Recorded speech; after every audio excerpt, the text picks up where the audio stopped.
In the previous videos, we talked about leadership and followership. This time I want to talk about teamwork. And by now, if you didn't get it, everything comes with a story, at least one story.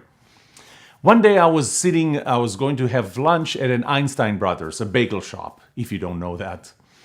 And I'm sitting there with a friend, and as it turns out, over there by the window, there are two Israelis sitting and having an argument.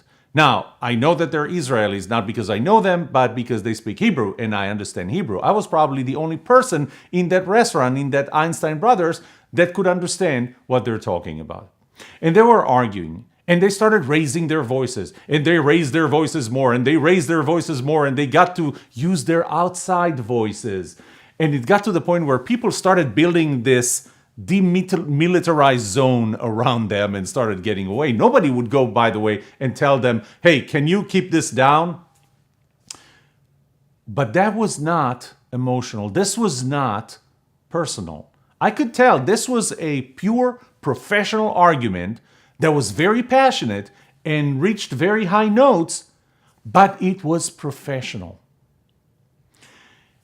You see, that is what makes a constructive disagreement. Your ability to have a disagreement very passionately, but without it becoming emotional, irrational, and personal. Aristotle said once, it is the sign of an educated mind to be able to entertain a thought without accepting it. I want to give you a challenge question.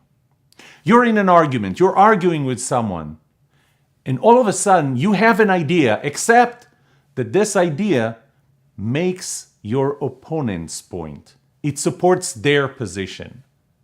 Do you tell them? Think about that.